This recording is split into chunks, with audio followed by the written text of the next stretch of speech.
वालिदैन से कहना चाहूंगा कि अगर आपकी औलाद नमाज अदा नहीं करती है तो आपसे भी पूछा जाएगा। आपकी औलाद निगाहों का सही इस्तेमाल नहीं करती है तो आपसे भी पूछा जाएगा। जुबान का सही इस्तेमाल नहीं करती है तो आपसे भी पूछा जाएगा।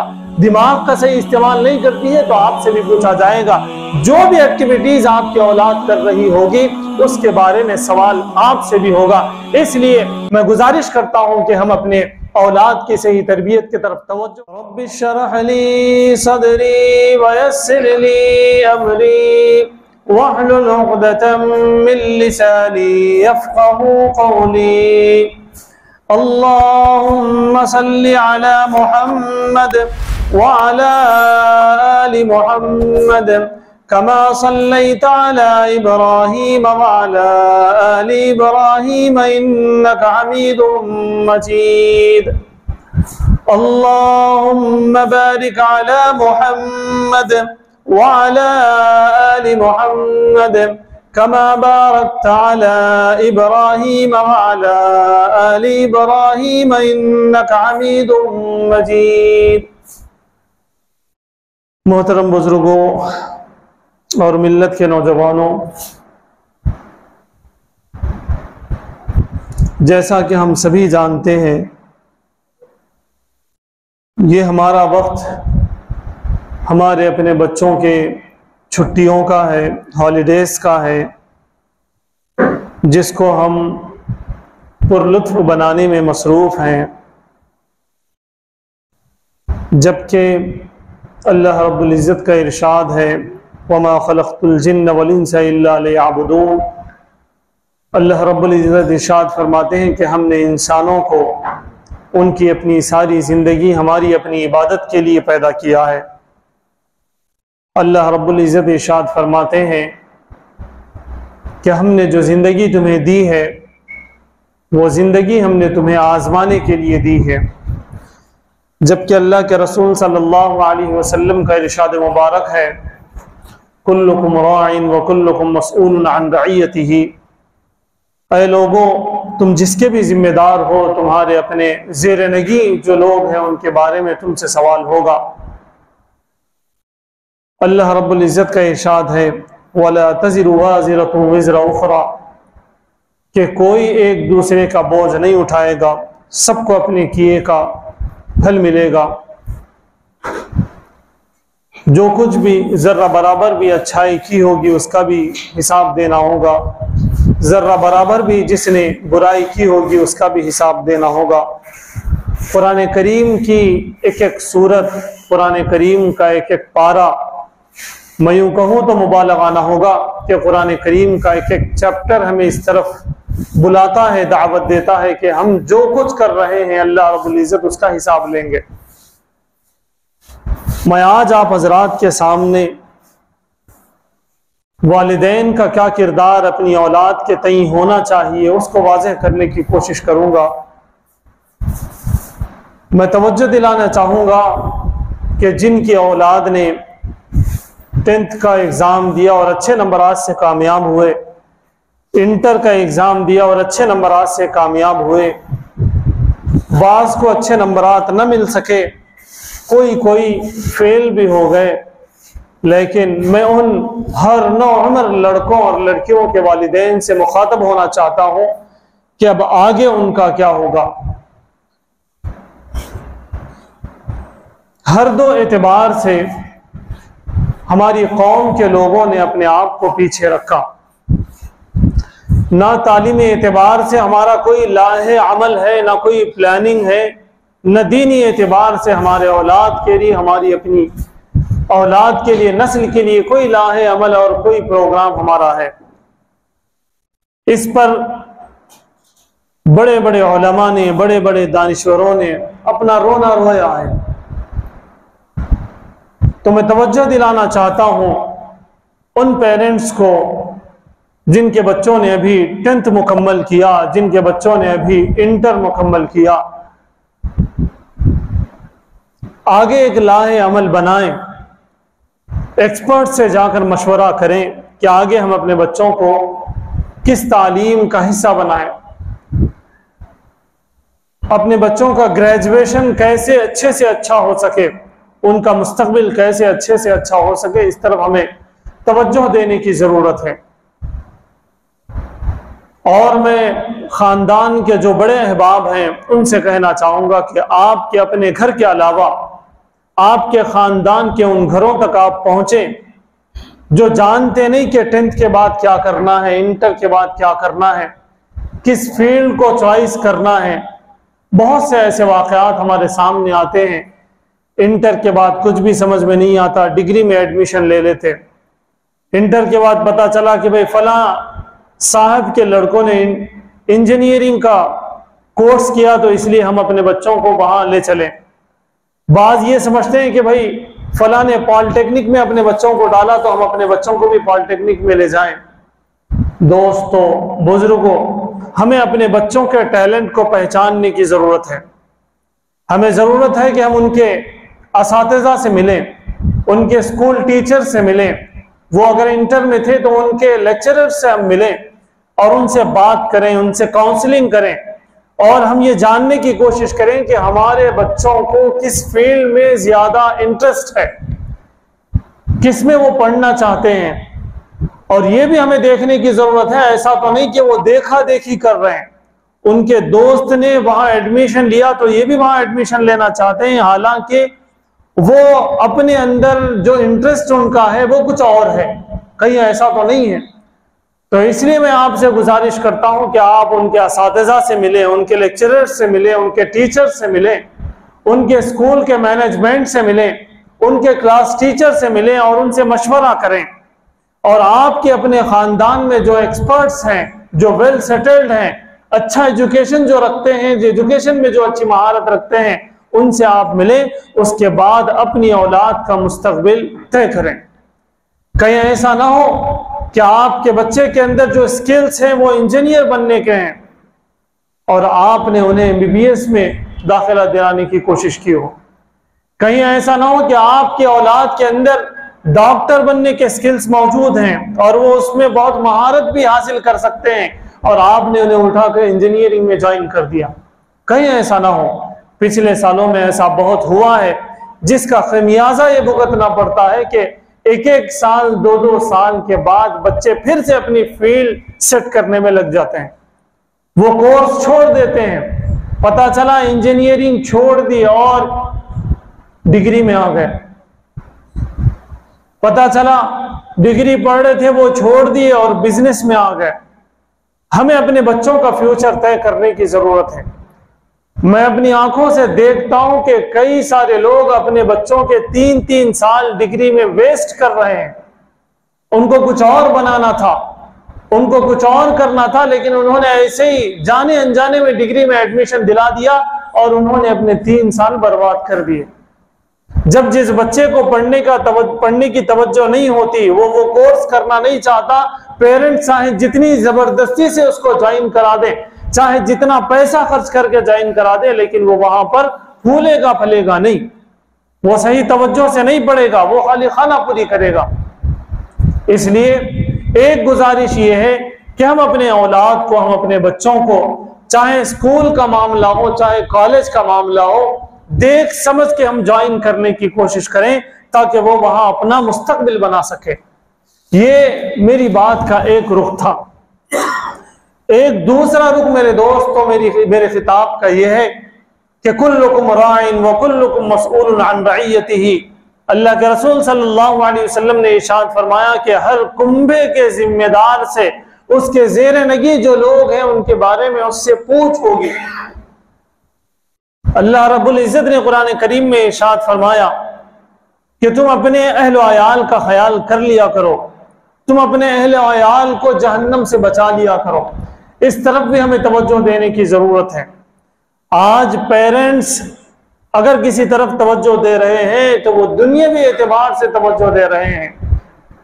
वो इस तरफ तवज्जो देते हैं कि अपने बच्चे को किस स्कूल में डालें, किस कॉलेज में ज्वाइन करें, किस यूनिवर्सिटी का इसको रुख बताएं। इस तरफ हमारे पेरेंट्स की जो है तवज्जो है।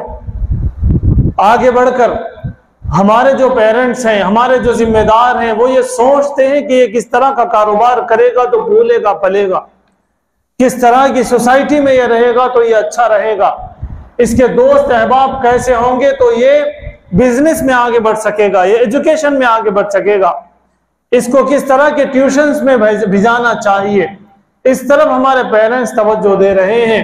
लेकिन दोस्तों माफ कीजिएगा, हमारा अपना बच्चा जन्नत में कैसे जाएगा, हमारे अपने बच्चे के अखलाक कैसे होंगे, हमारा अपना बच्चा कल हमारी बुढ़ापे का सहारा कैसे बन सकेगा, हमारा अपना बच्चा पड़ोसियों का ख्याल कैसे करेगा, हमारा अपना बच्चा खानदान में जो यतीम है, खानदान में जो बेवा है, उनका सहारा बनने के लिए इसको किस तालीम की जरूरत पड़ेगी, इस तरफ मेरे दोस्तों हमारी तवज्जो न रही।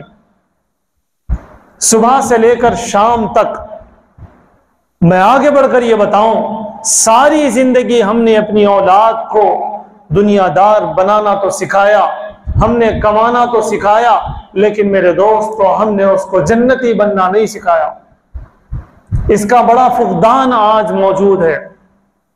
बहुत पहले से उसकी विलादत से, बल्कि मैं आगे बढ़कर ये कहूं कि उसकी विलादत से पहले से हमारी प्लानिंग ये रही कि इसको दुनियादार कैसे बनाया जाए, इसको इंजीनियर कैसे बनाया जाए, इसको डॉक्टर कैसे बनाया जाए, इसको अच्छा सक्सेसफुल बिजनेसमैन कैसा बनाया जाए। लेकिन हमने कभी ये नहीं सोचा कि हमने इसको नमाजी कैसे बनाना है, हमने इसको रसूल पाक सल्लल्लाहु अलैहि वसल्लम से मोहब्बत करने वाला कैसे बनाना है, हमने इसको अपने भाई बहन से मोहब्बत करने वाला कैसे बनाना है, हमने इसको अपने वालिदैन से, अपने रिश्तेदारों से मोहब्बत करने वाला कैसे बनाना है, हुकूक अदा करने वाला कैसे बनाना है, हमने इस तरफ नहीं सोचा। जबकि कुरान की कई आयतें, जबकि अहादीस मुबारका की कई अहादीस हमारे सामने मौजूद हैं, वो चीख चीख कर कहती हैं कि ऐ लोगों अपनी औलाद की अच्छी तरबियत करो, ऐ लोगों अपने भाइयों और बहनों की अच्छी तरबियत करो कि वो इस्लाम पर जमे रहें, वो नमाजों पर जमे रहें, वो अपने हुकूक अदा करने पर जमे रहें। आज समर हॉलीडेज चल रहे हैं, छुट्टियों का ये मौका है, हमने कितना अपनी औलाद को छुट्टियों में दीन की तरफ बुलाने की कोशिश की, हमने कितना कोशिश की कि उनकी निगाहें सही हो जाएं, हमने कितना कोशिश की कि उनका मोबाइल का इस्तेमाल सही हो जाए, हमने कितनी कोशिश की कि हम उनको रिश्तेदारों के पास ले जाएं और उनके हुकूक बताएं, हमने कितना उनको बताया कि कुरान करीम का कितना हक है, कुरान करीम को कैसा पढ़ा जाए, हमने उनको कितना बताया कि कुरान करीम को समझने के लिए हमें क्या कुछ करना पड़ेगा। आज छुट्टियां हैं, इन छुट्टियों में हमने किस तरह का फायदा उठाया, इस तरफ मैं तवज्जो दिलाने की कोशिश करता हूं। मैं आपको बताना यह चाहता हूं कि जितनी छुट्टियां गुजरी वो गुजरी, आगे की जो छुट्टियां हैं उन छुट्टियों में, उन हॉलीडेज में हम अपनी औलाद को एक इंसान बनाने की कोशिश करें, एक मुसलमान बनाने की कोशिश करें, एक अच्छा बेटा बनाने की कोशिश करें, एक अच्छी बेटी बनाने की कोशिश करें। आज कितने घर हैं, आप मुझे माफ कीजिएगा, हर 10 में से 5 घर ऐसे हैं जहां पर ये लड़ाई है, ये झगड़ा है कि हमारी बहू हमारा ख्याल नहीं करती। जब से बच्चे का निकाह हो गया उस वक्त से हमारा बच्चा बिगड़ गया, बदल गया। 100 में से मैं आपको बता दूं 10 में से 5 घरों की ये शिकायतें हैं। अगर हम बच्चों से पूछें, अगर हम बहुओं से पूछें तो उनकी शिकायत है कि वालिदैन उनका हक अदा नहीं करते, उनको ताने देते हैं, उनको ताने कसते हैं।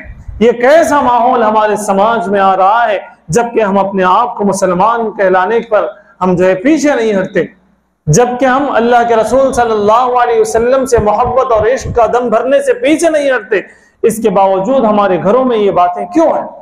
ये बातें मेरे दोस्तों इसीलिए है कि हमने ना अल्लाह का हक अदा किया, हमने न रसूलुल्लाह का हक अदा किया, न हमने अपनी औलाद का हक अदा किया, न हमने अपने वालिदैन का हक अदा किया। हमें चाहिए था कि हम अपनी औलाद को बता दें कि हुकूकुल्लाह क्या है, हुकूकुल इबाद क्या है, हुकूकुल रसूल क्या है, हुकूक वालिदैन क्या है, हुकूक भाई बहन क्या है। ये सारी चीजें हम उन्हें बताने की जरूरत है। हाँ, उठते बैठते बताने की जरूरत है, जबकि दीनी मामलात का कोई एक लफ्ज भी उनके कानों से टकराने से दूर है। जरूरत इस बात की है, जिस उम्र का लड़का है, जिस उम्र की लड़की है, उसको उस उम्र में क्या बताना चाहिए, हम उसका एक प्रोग्राम बनाएं। हमारे पास सिलेबस मौजूद है नर्सरी का, हमारे पास सिलेबस मौजूद है फर्स्ट क्लास का, सेकंड क्लास का, थर्ड क्लास का, यहां तक कि वो इंजीनियर बन जाए, यहां तक कि वो डॉक्टर बन जाए। लेकिन मेरे दोस्तों, हम ये नहीं सोचते कि पहले साल 1 साल की उम्र में बच्चे को हम दीनी एतबार से क्या सिखाएं, दूसरे साल में हम उसे क्या सिखाएं, जब वो थर्ड में होगा तो उसे क्या कुछ आना चाहिए, उसको सूरह फातिहा किस क्लास में याद हो जानी चाहिए थी, उसको वालिदैन की खिदमत करना किस क्लास में मालूम हो जाना चाहिए था, उसको पड़ोसियों के हुकूक अदा करना और पड़ोसियों के साथ अच्छा सलूक करना उसको किस क्लास में मालूम होना चाहिए था। हमने ये नहीं सोचा कि उसको जनाजे की नमाज किस क्लास में याद हो जानी चाहिए थी। हमने कभी ये सिलेबस नहीं बनाया कि वो अपने वालिदैन के पैर दाबना कब सीखे, अपने वालिद के सर में तेल डालना कब सीखे। हमने कभी उसको ये नहीं बताया कि उसके अपने भाई के क्या हुकूक हैं, उसकी अपनी बहन के क्या हुकूक हैं, उसके अपने रिश्तेदारों के क्या हुकूक हैं, उसको नमाज किस तरह पढ़ना चाहिए और नमाज पढ़ने के लिए वो किसके पास जाया करे, वो किससे नमाज सीखे। उसको हमने ये नहीं बताया कि उसकी जुबान कैसी हो और जुबान दुरुस्त होने के लिए उसको किसके साथ थोड़ी देर बैठना चाहिए, उसको इमाम साहब के साथ बैठना चाहिए या उसको हाफिज साहब के साथ बैठना चाहिए। किसके साथ वो वक्त गुजारेगा तो उसकी जुबान सही होगी, किसके साथ वक्त गुजारेगा तो उसकी निगाहें सही होंगी, किसके साथ वक्त गुजारेगा तो वो अपना एक एक लम्हा सही इस्तेमाल कर सकेगा। मेरे दोस्त, तो हमने उसको इंजीनियर बनाना तो सिखा दिया, हमने उसको डॉक्टर तो बना दिया, लेकिन हमने उसको एक मुसलमान नहीं बनाया, हमने उसको इंसान नहीं बनाया। तो आज क्या होगा आप देख सकते हैं। आज हम आप ये कहते हैं कि भाई मुसलमान के पास कारोबार नहीं करना, मुसलमान डॉक्टर के पास नहीं जाना, डुबा देते उन्होंने। हम ये जानते हैं, हम ये कहते हैं आपस में कि भाई गैर इंजीनियर अच्छा है हमारे मुसलमान इंजीनियर से कि उसने तो भाई मटेरियल सही इस्तेमाल नहीं किया। डॉक्टर के बारे में कहते हैं कि भाई उसने तो दवाई सही नहीं दी। क्या हम आज कहते हैं या नहीं? आप बताइए ये क्यों हो रहा है? इसलिए कि हमने अपनी औलाद को इंजीनियर तो बनाया लेकिन उसको सही इंसान ना बना सका। हमने उसको एक डॉक्टर तो बना दिया लेकिन उसको हमने एक मुसलमान न बना सके। इसकी वजह से मेरे दोस्त को ये बातें हो रही हैं। तो मैं आपसे गुजारिश ये करना चाहता हूं कि हम अपनी औलाद पर कड़ी नजर रखें। ये जो नौ उम्र के लड़के और लड़कियां हैं, ये इनका पीक का वक्त है। टीन एज के जो हमारे पास लड़के लड़कियां मौजूद हैं, उनकी सही तरबियत की जरूरत है। उन पर एक एक लम्हा हमारी नजर हो, हम देखें कि वो उठते किसके साथ हैं, बैठते किसके साथ हैं, उनका दोस्ताना किसके साथ है, वो जिस स्कूल और कॉलेज में पढ़ रहे हैं वहां का मैनेजमेंट कैसा है, उनके अंदर कैसे असरात हैं। वो जैसी सोच रखेंगे मेरे दोस्त, तो हमारी औलाद पर वैसी सोच पड़ेगी, वैसा असर पड़ेगा और वो वैसे तैयार होंगे। इसलिए गुजारिश आपसे यह है कि हम इन छुट्टियों का खूब फायदा उठाते हुए अपनी औलाद को उलमा के साथ लगाएं, अपनी औलाद को नेक लोगों के साथ लगाएं, उनको अटैचमेंट में रख दें और उनको बताएं कि इनके साथ ज्यादा से ज्यादा वक्त गुजारो, मस्जिद में ज्यादा से ज्यादा वक्त गुजारो, मौजन साहब के साथ ज्यादा से ज्यादा वक्त गुजारे, वो इमाम साहब के साथ ज्यादा से ज्यादा वक्त गुजारें। और मदारिस में जो समर कोर्सेस चल रहे हैं, मकातिब में और मसाजिद में जो समर कोर्सेस चल रहे हैं, वहां अपनी औलाद को भेज दिया करें ताकि वो अल्लाह के बारे में कुछ जान ले, रसूलुल्लाह के बारे में कुछ जान ले, आपके अपने हुकूक के बारे में कुछ जान ले। आज बहुत सारे केसेस ऐसे हैं हमारे पास भी आते हैं, आप भी माशरे का एक हिस्सा है। आप जानते हैं कि लोग बारहा ये कहते हैं कि इधर शादी हुई, उधर हमारा बच्चा बिगड़ गया।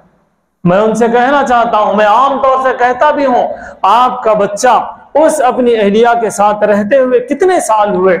2 साल हो गए और 3 साल हो गए और बस। आपका बेटा आपके पास कितने साल रहा था? 20 साल, 25 साल, 27 साल आपके साथ था। तो आप बताएं 27 साल की मुद्दत ज्यादा है या 3 साल की मुद्दत ज्यादा है? वो वही कर रहा है जो आपने 27 साल तक, 25 साल तक आपने उसको बताया है। वो ये नहीं कर रहा जो उसकी बीवी ने उसको 3 साल में बताया। हमने उसको अपने आप से मोहब्बत करना नहीं सिखाया, हमने उसको अपने वालिदैन से मोहब्बत करना नहीं सिखाया, हमने उसको रसूलुल्लाह से मोहब्बत करना नहीं सिखाया, हमने उसको कुरान से मोहब्बत करना नहीं सिखाया, तो आज वो आपको लात मार रहा है, ये उसका हक है।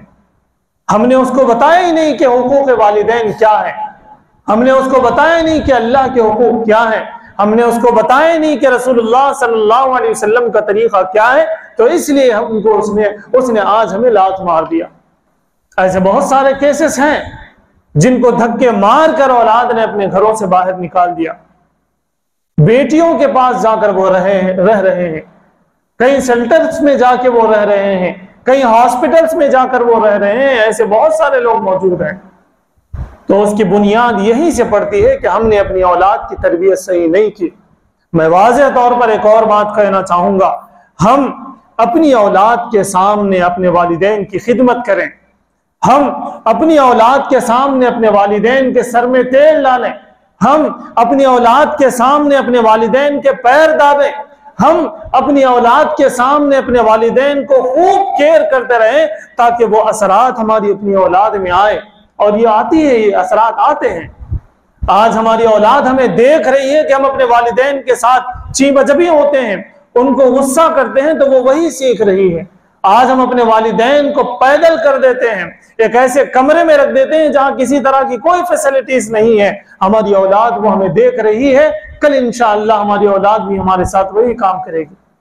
प्रैक्टिकल मेरे दोस्त, तो हम अपनी औलाद को तरबियत करने की कोशिश करें, उन्हें सिखाने की कोशिश करें, हम सदका खैरात करें, अपनी औलाद को साथ ले चलें, हम अपने रिश्तेदारों के हुकूक अदा करें, अपनी औलाद को साथ लेकर चलें, हम अपने इमाम से इज्जत से एहतराम से मिलें, हम अपनी औलाद को लेकर चलें, हम अपने मुअज्जिन से इज्जत से एहतराम से मिलें, हम अपनी औलाद को लेकर चलें, हम अपने वालिदैन और अपने रिश्तेदारों के हुकूक अदा करें, अपनी औलाद को लेकर चलें। हम अगर किसी दावत में जाए तो किस तरह से दावत में जाना है, किस तरह से सलाम करना है, किस तरह से बैठना है, किस तरह से खाना है, ये सारी चीजें मेरे दोस्तों हम अपनी औलाद को प्रैक्टिकली हम अगर बताएंगे तो हमारी औलाद में वो चीजें आएंगी। वरना तो आज जो हम बोएंगे इंशाअल्लाह कल वही हम काटेंगे। किसी भी आम के दरख्त को जाम नहीं लगते। हमने जो तरबियत अपनी औलाद की है वही तरबियत हमें बाद में मिलेगी, उसी का सिला हमें बाद में मिलेगा। इसीलिए आप तमाम से गुजारिश है, अल्लाह के रसूल सल्लल्लाहु अलैहि वसल्लम ने भी इरशाद फरमाया, कुल्लुकुम राइन व कुल्लुकुम मसऊलुन अन रइयतिही, तुम्हारे अपने हर जिम्मेदार को अपने जिम्मेदारी में जो लोग हैं उनसे पूछा जाएगा कि तुमने कैसे जिम्मेदारी अदा की। तो मैं वालिदैन से कहना चाहूंगा कि अगर आपकी औलाद नमाज अदा नहीं करती है तो आपसे भी पूछा जाएगा, आपकी औलाद निगाहों का सही इस्तेमाल नहीं करती है तो आपसे भी पूछा जाएगा, जुबान का सही इस्तेमाल नहीं करती है तो आपसे भी पूछा जाएगा, दिमाग का सही इस्तेमाल नहीं करती है तो आपसे भी पूछा जाएगा। जो भी एक्टिविटीज आपकी औलाद कर रही होगी उसके बारे में सवाल आपसे भी होगा। इसलिए मैं गुजारिश करता हूं कि हम अपने औलाद की सही तरबियत की तरफ तवज्जो दें। ऐसे भी हमें अपनी औलाद को अपनी आखिरत का जखीरा बनाने की जरूरत है। हम मर जाएं तो हमारी कब्र पर वो फातिहा पढ़ सकें। एक आखिरी बात, बड़ी कड़वी बात कहते हुए मैं अपनी बात खत्म करूं। आज औलाद इस काबिल नहीं है कि वो अपने वालिदैन की कब्र को ठंडा कर सके। सूरह फातिहा तक सही प्रोनाउंसिएशन के साथ पढ़ नहीं सकते तो वो अपने वालिदैन की कब्र को क्या ठंडा करेंगे? वो अपने वालिदैन के लिए क्या सदका खैरात करेंगे? वो अपने वालिदैन के लिए 2 रकात नमाज कैसे पढ़ सकेंगे? वो अपने वालिदैन की कब्र को ठंडा कैसे कर सकेंगे? मैं नौजवानों से कहता हूं और आम तौर से कहता हूं कि अगर तुम्हें अपने वालिदैन से मोहब्बत है तो कुरान करीम की सही तिलावत करना सीख लो। आज तुम जो चंद पैसों से अपने वालिदैन को राहत देना चाहते हो, ये राहत कितने दिन दोगे, कितने साल दोगे? चंद साल के लिए तुम्हारे वालिदैन तुम्हारे साथ हैं, उसके बाद वो कब्र में जाएंगे, वहां उन्हें राहत की जरूरत है। वो हमेशा की जिंदगी है। अगर मेरे दोस्तों, मेरे नौजवानों, वहां तुम अपने वालिदैन को राहत से रखना चाहते हो, अपने अखलाक दुरुस्त कर लो, अपने कुरान की तिलावत दुरुस्त कर लो, नमाजों की पाबंदी कर लो, निगाहों का सही इस्तेमाल कर लो, जुबान का सही इस्तेमाल करो, पैसे का सही खर्च करना सीख लो, तो इंशाअल्लाह तुम अपने वालिदैन से सच्ची पक्की मोहब्बत करने वाले बनोगे और उनकी कब्र में तुम्हारी वजह से इंशाअल्लाह रोशनी होगी, तुम्हारी वजह से इंशाअल्लाह खुशबुएं होंगी, तुम्हारी वजह से इंशाअल्लाह जन्नत की खिड़कियां खुल जाएंगी। बस मैं इस बात पर अपनी बात खत्म करना चाहता हूं कि अगर हमें अपने वालिदैन से सही मोहब्बत है तो हम एकदम इस्लाम पर चलने वाले बन जाएं, एकदम रसूल सल्लल्लाहु अलैहि वसल्लम की सुन्नतों पर अमल करने वाले बन जाएं। अल्लाह ताला से दुआ है कि अल्लाह ताला हमें अपने वालिदैन की सच्ची पक्की मोहब्बत नसीब फरमाए और हमारे वालिदैन को अपने बच्चों पर अच्छी तरबियत करने की तौफीक अता फरमाए। व आखिर दावाना अनिल हम्दुलिल्लाहि रब्बिल आलमीन।